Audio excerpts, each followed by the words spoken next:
Everyone. Some of you had some issues with your project too, so we're going to go over a couple of things and we'll start with the format first. So just take a look at the one on the screen. You'll see that this is in the wrong format, so I'm going to put that in the right format. I'm going to do that by simply highlighting. It's going to be Times New Roman. It's going to be 12 font here. It's going to be double spacing. And I'm going to pull out all the extra spaces before and after the paragraphs. So if you have those, you might have to click remove before, and you'll definitely click remove after. Some of you are putting those extra spaces in, so you want to make sure that those come out of there so that it flows nicely. Now you can see that we need some paragraph indentions on these. Okay, so now that it's in the right format, I'm going to go through and I'm going to hit my tab key one time. That should give me a paragraph indentation. If it doesn't, you'll want to tab or move your space bar 5 to 7 spaces over. So you'll want to go through and do that for all of your paragraphs. And that looks like it. Now when I get to the Works Cited page, you'll see that I first need to center my header. Okay, I'm going to pull out any extra spacings on those. This one had a lot of extra spaces in it. Again, just a student example to work with here. Okay.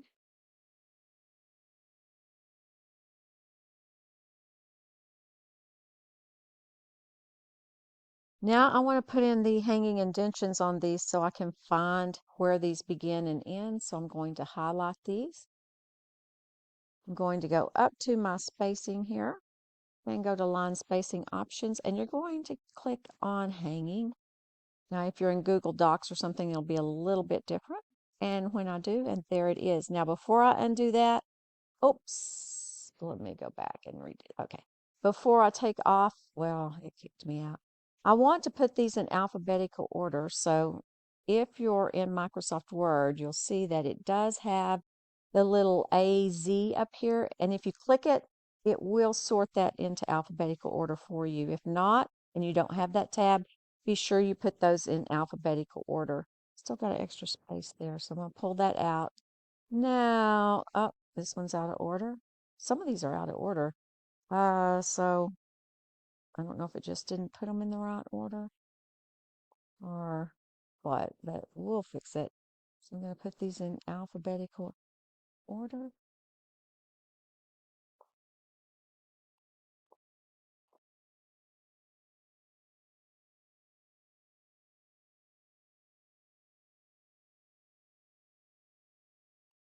There we go. Now the works cited is correct. Okay, so it should look like that with the hanging indentions, alphabetical order. Centered works cited title there, just like that. All right, now we're ready to look at the content. I'm just going to click save up here so we don't lose anything on it. And you may want to put your title up here before you turn that in.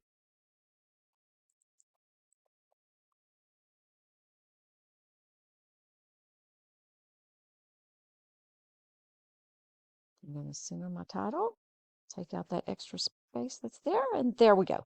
Ready to go. Now, first off, remember that you can jump right in with the traits if you want. You don't have to have any intro to this piece. Some people gave me 2 or 3 sentences. If you wanted to do that, that kind of explained who you were working with or who Marilyn Monroe was, you could do that, kind of a transition there. But again, you can jump straight into the traits. And remember that when I score it for the first time, the first thing I do, I'm just looking for format. So I'm going to the bottom, I'm looking at your works cited page, I'm scrolling back up, I'm looking to see that those citations are there. You'll see that those start to show up, and I'm looking to see that every single paragraph has a direct quote with the citations that go with it. Okay, and I'm seeing those show up here. See, direct quote with the citations. That's what I'm looking for. Then I look at my topic sentences. First off, my topic sentence should be good, defined, and give me the trait. This one's a little iffy because Look how compact it is. Is the person writing about Marilyn's relentless pursuit of dreams, her unwavering dedication to her craft, her ambitious spirit? I'm not sure. My end sentence should wrap back around to my beginning sentence so that it feels finished and it reminds the readers exactly what it is you're working with. Here, when I read this, I see the word ambition. I saw the word ambition here. So it tells me that this sentence is probably not as defined as it should be. If I were going to fix it, I would probably do this.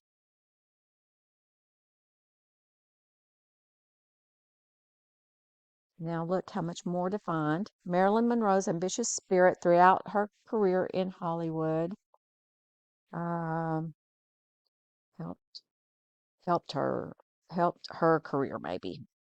Okay, because it talks about that and again down here, Marilyn Monroe's ambition served as a motivating factor throughout her career.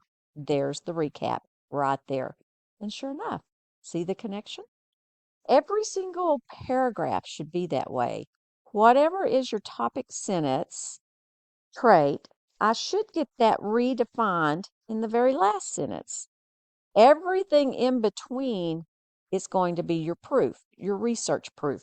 Okay. Now, you should have at least one direct quote, maybe more, depending on the length. This is a really good sized paragraph. I don't want it much longer than that. Could be a little shorter, maybe. We don't want to lose the reader, so don't overwhelm your reader. Everything inside there needs to prove that Marilyn Monroe had an ambitious spirit. I'll probably refine that a little bit. Yeah, there we go. A little bit better. Okay. That's it. Now, nice, easy, straightforward, simple. That's what we want with these topic sentences. Now, inside, you must have direct research quotes. And there it is. There's my first quote. And it's going to have a quote because it's a research essay. If you're just regurgitating info, summarizing, paraphrasing, that's an informational essay. An academic research essay uses research direct quotes to prove your claim is true. Let the expert give the reader the information needed to back up your claim. I could tell you Marilyn Monroe was ambitious, but did I know her? No. Therefore, what you want to do is use your expert opinion for that. Now, when I look at the citation for it, the citation should match exactly with what's on the works cited page. So when I come down here, there it is right there. Okay. So it's going to be Ryan and page number if you have that. If no page number, it's a 1. Okay. If you don't have an author, it moves to title like here.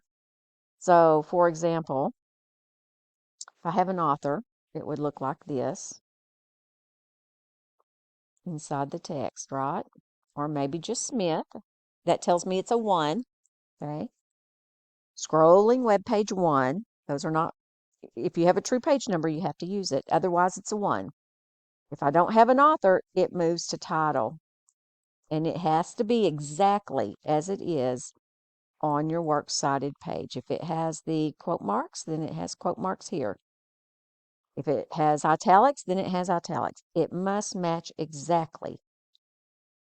All right. Now, the only other thing is, remember, if you have the same source back to back, and let me see if there's one up here like that within the paragraph. I'm looking for those sources there to see if there's a back to back. I don't see one. We'll put one in just for the case of doing this. Let's say remember that your citations are always, your periods are going to fall after your citations, which are parts of sentences. So I don't know why this is set up like this, but it's wrong. Okay, so it should look like that. Let's say the next sentence also came from there, same research, then it would simply be the page number.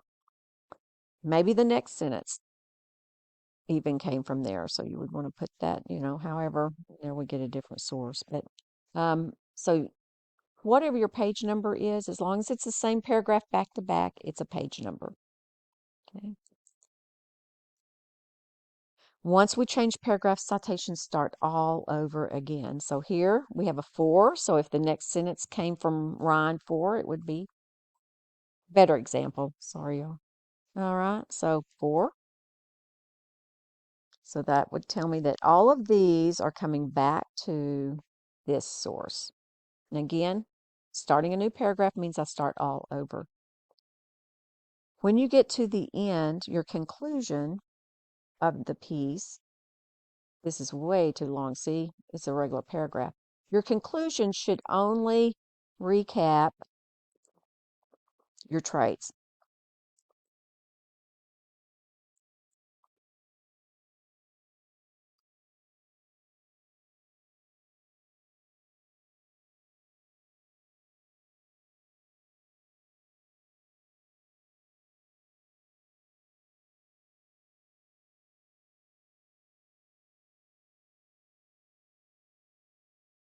Something like that. Maybe another sentence or so, but 2's are probably not enough.